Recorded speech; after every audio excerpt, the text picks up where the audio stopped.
자, 오늘 우리 정신치유 두 번째입니다. 지금 우리가 뭘 하고 있는가 하면요, 정신치유 메시지 합니다. 정신치유. 제가 지난주에 이런 말을 했습니다. 우리가 정신병 걸린 사람을 치유하자. 그 정도는 잘 모르겠습니다. 그거 아닌데. 근데 이 정신 문제는 우리에게 늘 가까이 와 있는 겁니다. 그걸 여러분 아시고 미리 우리가 좀 정신적으로 건강하게 또 이렇게 대비를 하고 이런 거는 우리가 할 수 있다. 저는 생각으로 우리 정신치유 메시지를 좀 이렇게 보면 좋겠다 하는 생각입니다.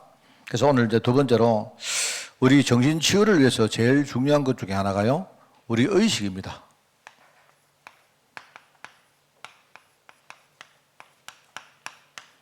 우리 의식 자체가 좀 건전해야 된다. 그겁니다. 오늘 이런 부분 좀 메시지를 듣고 여러분 묵상을 좀 해보는 그런 시간이 꼭 되기를 바랍니다. 제가 볼 때 이제 우리 세상을 살면요, 돈이 필요하죠. 돈을 무시하는 사람은 절대로 부자가 될 수가 없습니다. 그죠? 돈이 필요합니다. 이 돈 문제가 있죠. 돈이 있고, 그 다음에 사람은 뭔가 우리가 어떤 에너지가 있어야 됩니다. 뭔가 성공을 나름대로 지향해야 됩니다. 처음부터 여러분이 패배하려고 하면 안 되죠. 그죠? 우리가 성공을 지향할 필요도 있고, 또 실제로 우리가 살아가다 보면 우리에게 굉장히 중요한 학업 문제 같은 것도 있고요. 학업 내지는 학벌이라 학벌. 학벌이 좀 이상합니까? 학벌 문제? 이런 거. 그 다음에 외모. 중요합니다. 이런 많은 그 외에도 많은 문제가 있죠. 이런 것들이 있는데, 이제 이게 아주 좋은데, 이제 이게 꼭 항상요, 이게 비교 의식하고 붙어버리는 경우, 이 비교.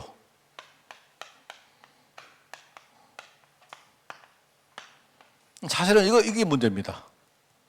우리가 건전하게 돈을 생각하고 돈을 이렇게 벌어서 저축을 하고 또 정식도 시키고 이렇게 하는 건 좋은데요. 그죠? 그런데 항상 이제 문제는 뭐냐니까 이 돈 때문에 비교 의식이 생기는 거예요.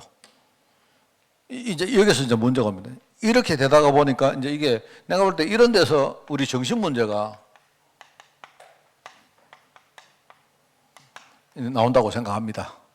정신 문제. 그래서 여러분이 우리가 돈을 무시하면 안 되고 성공을 여러분이 무시하면 안 돼요. 성공해야죠, 우리. 안 그렇습니까? 그리고 공부도 열심히 해서 우리가 학벌도 이렇게 우리가 가지는 것도 좋고요. 그죠? 뭔가 이 학벌을 통해서 우리가 많은 걸 성취도 하고 아주 중요한 것들입니다. 외모도 중요합니다. 외모도. 옛날에 보니까 누구죠? 외모에 대해서 이야기하는 무슨 광수 교수님 있잖아요. 마광수 교수. 그 사람은 외모를요, 엄청나게 심하게 말하더라고요. 아예 좀 이렇게 외모가 좀 많은 사람 보고요, 패배자다, 이렇게. 요즘은 뭐냐니까 조금만 우리가 부지런하고 뭔가 조금만 우리가 뭔가 있으면 외모를 충분히 우리가 갖고 올 수 있고 할 수 있다, 이런 그런 이야기 같은데, 이 사람 보니까 말을 또 너무 세게 해가지고 상세를 많이 줘가지고 또 비난을 받고 하던데, 내가 볼 때 그 사람 이렇게 그런 뜻은 아닌 것처럼 들립니다. 내가 외모 중요하잖아요, 안 그래요? 근데 이제 외모가 중요한데 이걸 우리가 너무 비교의식 때문에 여기서 상처가 나오고 이게 문제거든요. 여러분, 저도 이제 좀 키가 좀 작은 사람입니다. 제가 키가 작은데요. 키 작은 사람은 특징이 딱 두 가지가 있습니다. 제가 키가 작기 때문에 제 이야기를 하는 겁니다. 키 작은 사람은요, 첫째, 굉장히 상처가 있습니다. 키 작은 걸 핸디캡으로 느낀 거예요. 이런 경우 있고, 그 다음 또 하나는요, 키가 작은 사람이 대체로 당차입니다. 왜 그런지 아세요? 어릴 때부터 이걸 자기가 생각하고 있거든요. 왜냐, 우리가 나가면 키 작으면요, 놀림받아요. 왜냐면 사람들이 키가 작으면 일단 힘이 좀 약하고 이래서 자꾸 이제 좀 이렇게 하대하는 듯한 그런 어떤 말을 많이 듣습니다. 학교 다닐 때 막 그렇거든요. 저는 이제 그렇습니다. 그러니까 그때부터 막 눌려가지고 상처받든지 아니면요, 좋다. 이래서 좀 당차게 스스로를요, 갈고 닦고, 키가 작은 거 어떡합니까, 내가.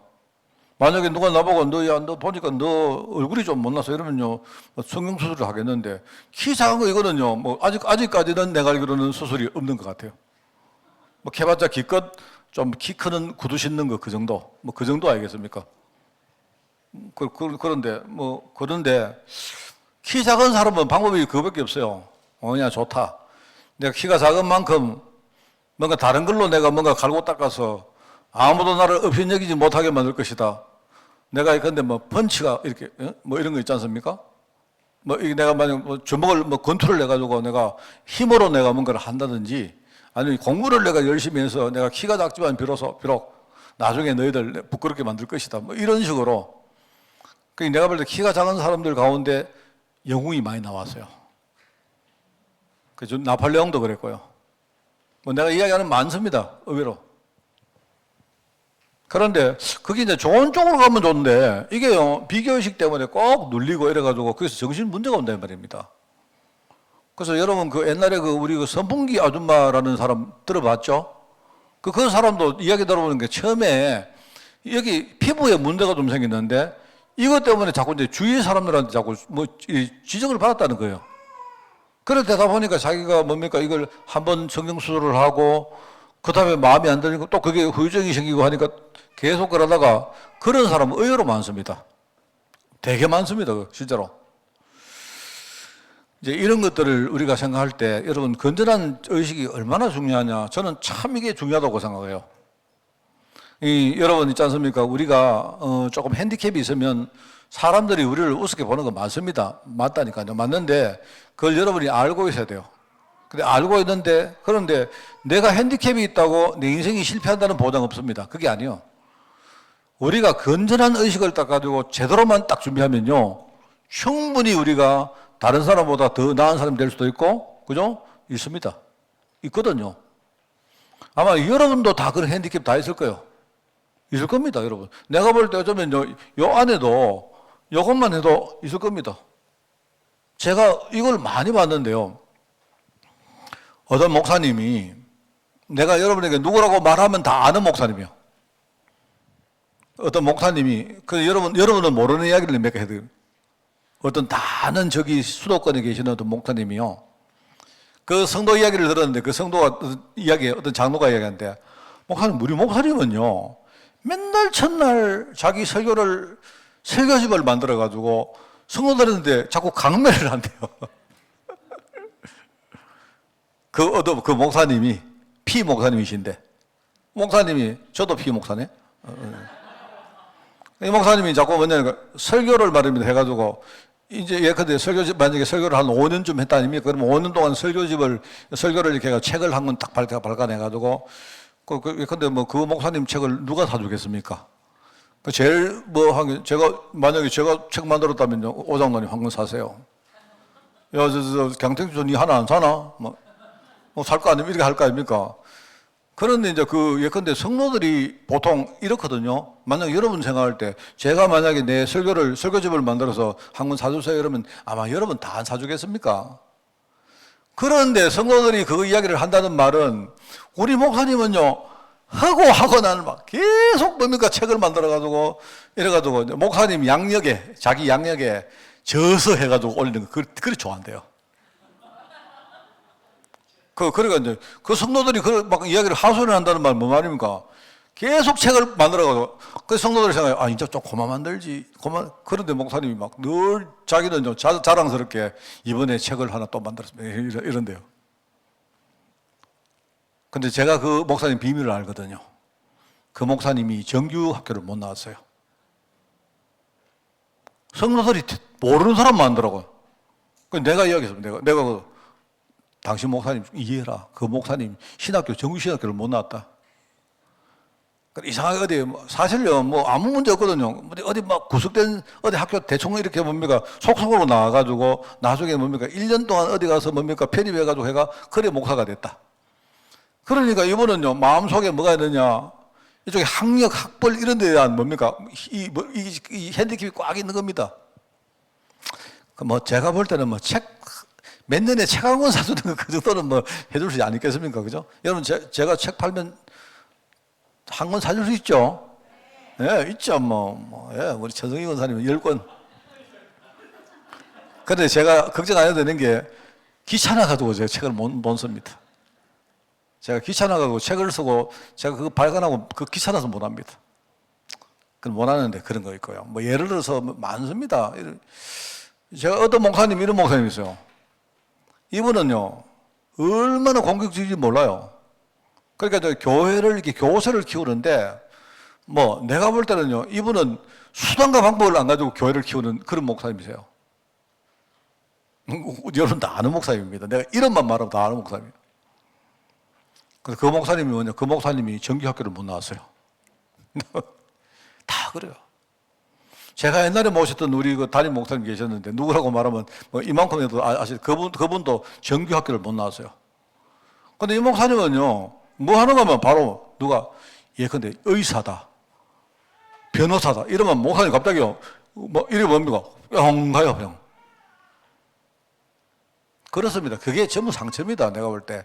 여러분, 그런데 제가 상처 이야기를 왜 하는가 하니까요, 쭉 지켜보니까요, 저도 이렇게 바보는 아니고 내가 이렇게 눈이 좀 밝은 편이라고 보는데 쭉 보니까 평상시에는 아무 문제였어요. 여러분 잘 보셔야 됩니다. 평상시에는 아무 문제가 없는데요. 또 어떨 때는 보면 그게 오히려 장점이 될 때도 있습니다. 있는데요. 꼭 뭡니까? 결정적인 사고를 딱 치는 사람은 뭐냐? 이겁니다. 항상 그래요. 여러분이 몰라서 그렇죠. 결정적으로 사고 치는 사람은 꼭 뭡니까? 돈 상처, 성공 상처, 외모 상처, 학벌 상처, 이런 것들입니다. 몰라서 그렇다니까요, 여러분이. 근데 이게 이제 사고를 치면 이 사고가 엄청 큰 사고예요. 이래가지고 문제가 없는 겁니다.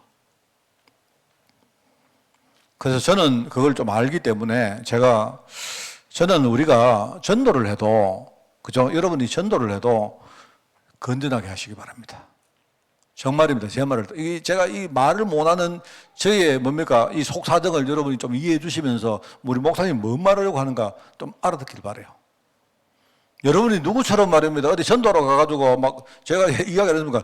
옛날에 제가 신학교 다닐 때 누가 전도로 갔는데 내하고 전도하러 가는 사람이 어디 가서 말입니다. 초인종을 눌러가지고 문을 들었는데 축구 전도를 하는데 문을 열자마자 뭡니까? 발을 딱 집어넣어가지고 문 못하게 만들어 놓고 나는 그거 처음 봤어요, 그런 거. 같이 전도로 나간 내가요, 발 빼라고. 이 사람 싫어하는데, 이 전도하는, 뭡니까, 문 열어준 그 아주머니가 막 우리를 뭐 정신 이상도로 보는 거예요. 나는 정신상자 아닌데. 그런데 발을 넣어가지고 안 빼주는 거예요. 이래가지고 내가 나중에 발 빼라 했어, 발 빼라. 이 사람이 듣겠습니까? 여러분, 나라도 안 듣죠? 안 그래요? 근데 그 사람이 그때 우리가 축구 전도를 하고 돌아와서 우리 포럼을 하는데요. 이 사람은 훈정을 하나 따랐어요. 나는 그런 정도라도 하면서 나는 전도한다. 완전히 뭐냐니까 이 사람은요, 자기 확신이 꽉 찼어요. 저는 그거 보면서 저거는 확신이 아니고 저거는 무슨 자기가 만든 저기 신념인지. 사실 그 사람 내가 약간 부러운 거 하나 있습니다. 나는 도저히 그걸 못 하겠는데, 하나님, 나도 저렇게 좀 얼굴이 좀 두껍고 뻔뻔하면 좋겠습니다. 난 그런 생각은 들더라고. 그런데 그거 아니잖아요. 그분, 나중에 큰 문제 생겼습니다. 저 말입니다, 여러분. 그래서 우리가 생각할 때, 건전한 의식이 얼마나 중요하냐. 나는 우리 후대들이 우리 좀 상처가 많은 우리들은 실패도 하고 또 이렇게 했지만 우리 후대들은 정말로 건전하게 애들이 신앙생활을 하고 건전하게 뭡니까? 자기 삶도 살아가면서, 그죠? 아주 건전하게 전도도 하고 이렇게 하면 좋겠어요. 막 옛날에 기도원 가가지고 막 금식하고 이상한 식으로 그거는 나는 아니라고 생각합니다. 응답 받은 사람은 응답 받았죠. 받았다고 말하지만 글쎄요, 나는 잘 모르겠어요. 이게 이런 비교의식과 이게 연결이 돼가지고 여기서 정신문제가 옵니다. 정신문제가 오는데 일단 정신문제가 한번 오면요, 이때는 심각합니다. 이 정상적인 판단도 안 되고 정상적인 행동도 여러분 그 교회가 문제 올 때 보세요. 전부 다 문제가 딱 오면요, 예를 들어 앞에 서 있는 지도자가 정상적으로 판단하면 돼요. 내가 볼 때 이거는 모든 데 다 그렇습니다. 그러면 우리가 좀 실수하면 문제 오잖아요. 그러니까 문제 오면 내가 정상적으로 판단하고 우리가 또 갱신할 거 하고 하면 돼요. 그때 하면은 좀 힘들어도, 그죠? 그 다음에 쭉 가보면 그 다음에 또 회복이 되거든요. 되는데 이게 안 되니까 더 큰 문제 온다니까, 자꾸.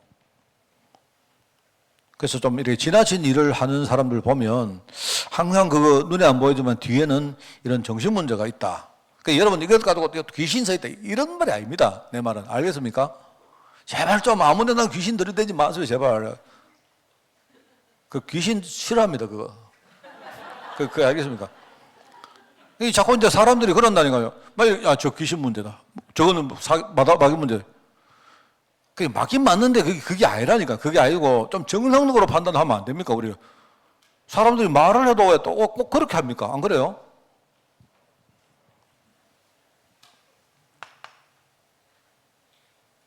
우리 의식 치유. 그래서 제가 의식이란 말을 하셔요. 우리 좀 의식을 좀 정상적으로 할 수 있도록 할 필요가 있는데요. 자, 보십시오. 여러분 잘 보셔야 됩니다. 우리가 상처가 있죠. 있는 상처를 없는 걸로 하자는 말이 아닙니다. 안 그렇습니까? 저도 만약에 저도 저희 집 어릴 때 되게 못 살았거든요. 저희 집 정말 어릴 때 못 살았어요. 제가 이제 나중에 좀 커서 보니까 저희 집이 못 살았기도 하지만 내가 느낄 만큼 못 살지는 않았어요.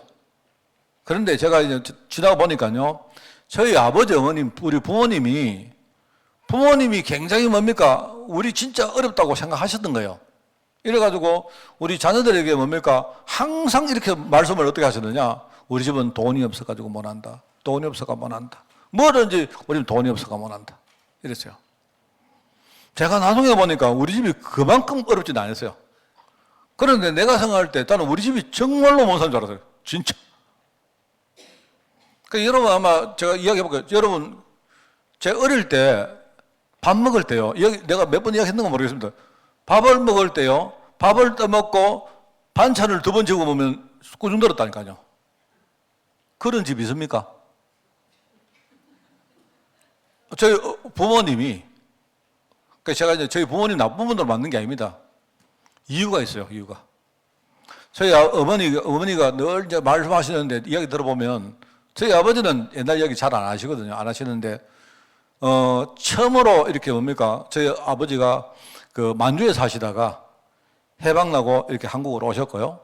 그래가지고 이제 뭡니까? 이렇게 우리 이렇게 갈 데가 없어가지고 그러다가 전쟁 안 났습니까?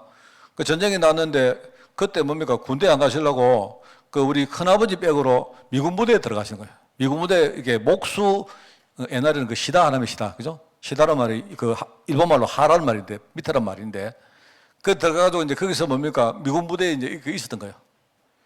그렇게 하다가 이제 이렇게 해가지고 이제 뭐 결혼해가지고 어머니 만나가지고 이렇게 뭐 독립을 하게 됐는데, 조그마한 뭡니까? 자전거 가게에 저희 아버지가 거기에 이제 점원으로 들어가신 거예요. 근데 아버지가 열심히 그래도 일을 하셔가지고 저희 아버지는 되게 성실하신 분이고, 그래서 이제 그 집에 그 주인의 인정을 받아가지고 그 가게를 저희 아버지가 돈 안 내고 나중에 벌어서 갚으라고 그 집을 사신 거예요. 그 인수를 하셨단 말입니다.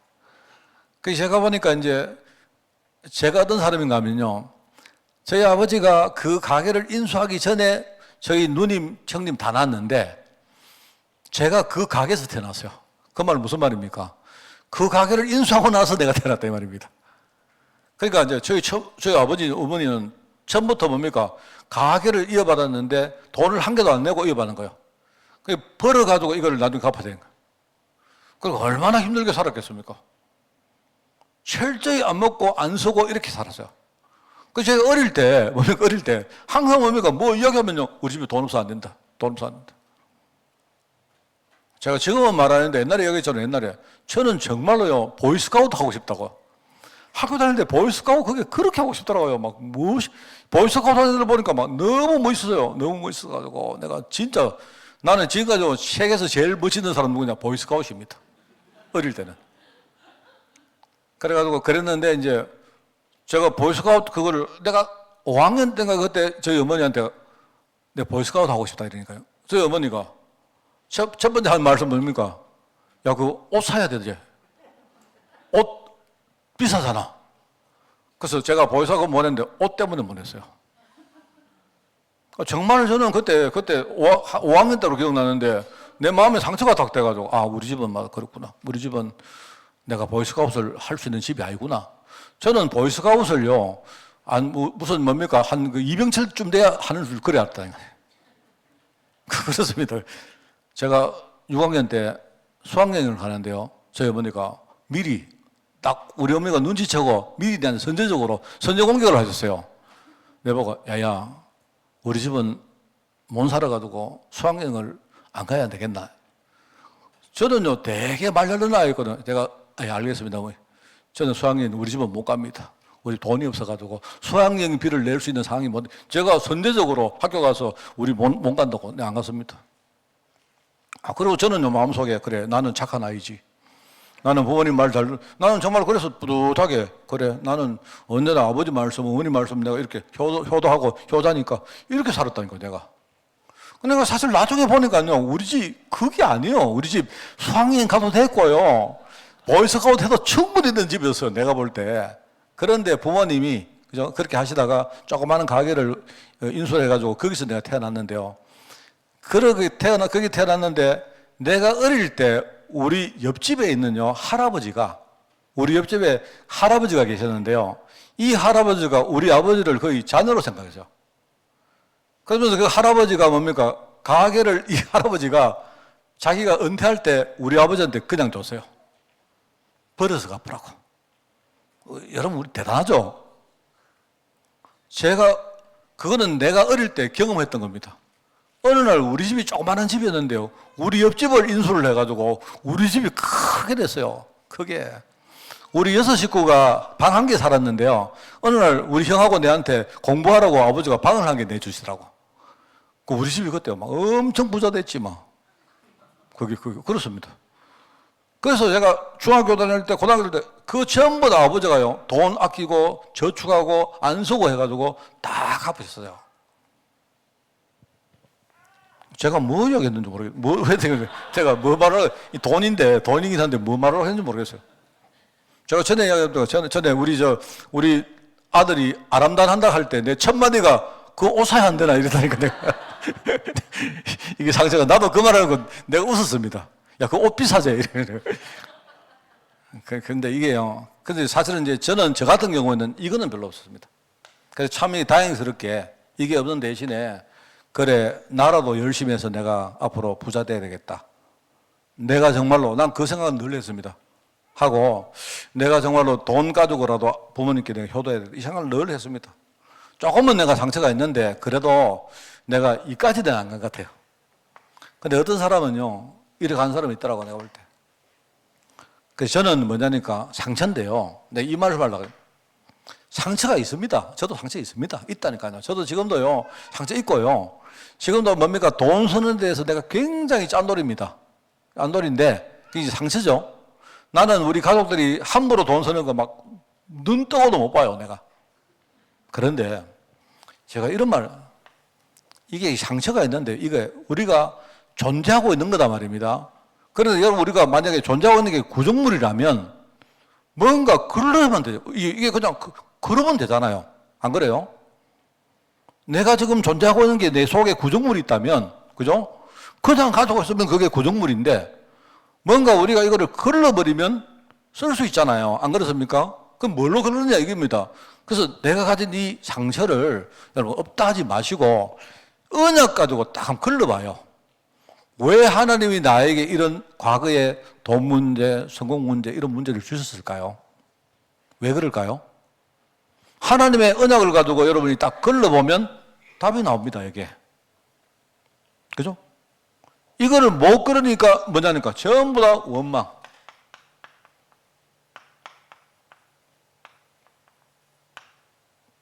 이거. 이러면 여러분 원망하고 불평하고 이러면 사람하고 소통하는데 굉장히 문제 옵니다. 안 그래요? 여러분 우리 부모님이 자녀에게 우리가 어렵게 만들려고 그렇게 했습니까? 그거 아니잖아요. 저는 알고 있거든요. 부모님이 이렇게 뭡니까 어렵게 한다는 말은 내가 어떻게 하든지 내가 자수성가해서 우리 자녀들은 고생 안 시키겠다 하는 그런 마음으로 하신 거 아닙니까? 맞잖아요? 그러면 내가 그걸 알면, 감사하죠, 오히려. 오히려 내가 부잣집에 태어난 것보다, 그죠? 우리 집에 돈이 없었는데 차라리 이런 집에 태어난 것이 내게 더 감사하잖아요. 안 그래요? 그러면 내가 우리 부모님을 볼 때 내가 부모님 있는 그대로 보고 내가 할 수 있는데 사람들 어떻게 하느냐요? 이걸 언약으로 못 그러니까 맨날 뭡니까? 원망하고 불평한다. 이게 문제입니다. 만약에 이게 너무 심해져가지고 이게 여러분 정신 문제 가지고 어떻게 됩니까? 정신 문제 있는 사람 다 파고 들어봐요. 전부 다 이겁니다. 전부 다 원망, 불평, 상처, 투성입니다. 자, 그 다음에 두 번째는요. 지금 우리 현실에 고난이 있습니다. 어려움. 이것도 현실입니다. 여러분, 어려운 건 어려운 거지. 안 그래요? 근데 이거를 언약으로 걸러지지 않으면 어떻게 되느냐? 그러면 하나님의 계획을 우리가 못 봐요.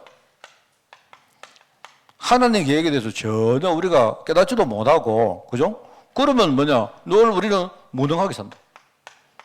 어쨌든 우리가 이 고난에서 벗어나야 될 거 아닙니까? 그럼 하나님의 계획을 깨달아야죠. 그러면 우리 신앙생활이 잘 안 되어집니다. 그 다음에 미래 염려. 이것도 마찬가지입니다. 우리가 이걸 언약으로 그러지 못하면 우리는 늘 뭡니까? 좌절하고 눌립니다.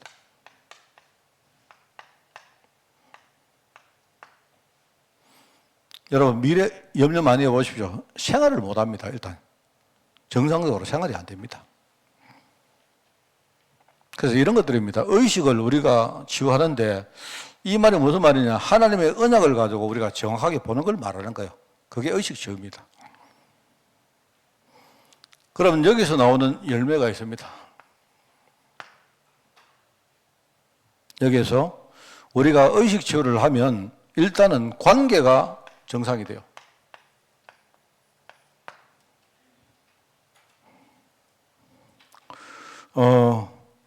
여러분, 관계가 정상되어지고 우리가 하나님에 대한 것도 마찬가지 아닙니까? 우리가 일단 하나님하고 정상적으로 관계를 하려고 하면 우리가 하나님에 대한 무슨 불평이나 원망이나 이런 부분도 해결했죠. 안 그렇습니까? 그래야 하나님이 지금 무슨 일을 하시고 어떤 계획을 가지고 계시는 거 이걸 우리가 제대로 아니까 그렇죠. 그래야 우리가 하나님께 우리가 말씀을 받아도 그게 정상적인 그 말씀이 되는 거 아닙니까?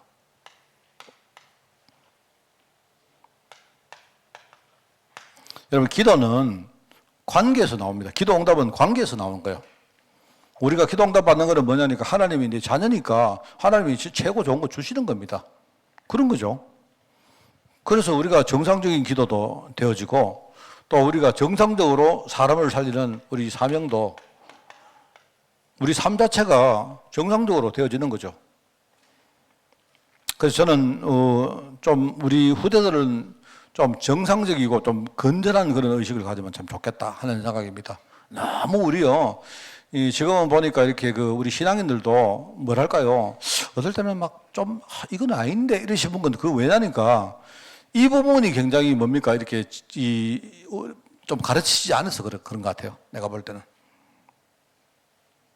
그래서 우리 이걸 가지고 좀 묵상을 해볼 필요가 있는데요. 내가 볼 때 여러분이 한번 해보십시오.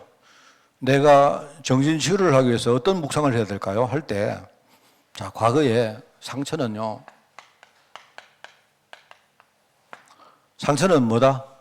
나를 부르시는 겁니다.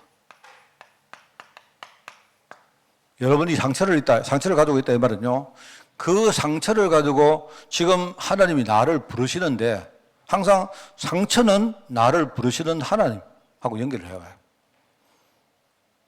그렇습니다. 그죠? 하나님이 여러분을 부르시는데 여러분이 이거 하나님 귀찮은데 왜 불러요? 이러면 관계가 회복 안 되지 않습니까? 과거의 상처는 하나님이 여러분을 부르시는 겁니다. 알겠습니까? 이거 묵상하시라. 하나님이 과거 상처를 통해서 나를 부르신다.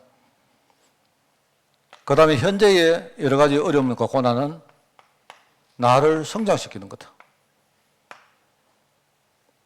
현실의 고난은 나를 성장시키는 하나님의 계획이다. 그렇게 보면 됩니다. 미래 염려입니다. 염려. 염려가 올 수 있죠. 지금 저희들이 봐도 뭐 경제도 그렇고 지금 뭐 정치도 그렇고 그런 것 같아요. 저는 뭐 정치적인 어떤 그 견해는 없습니다. 없는데 저는 그렇습니다. 저는 경제는 앞으로 우리나라가 좀 많이 어려워질 것이라고 저는 그렇게 봐요.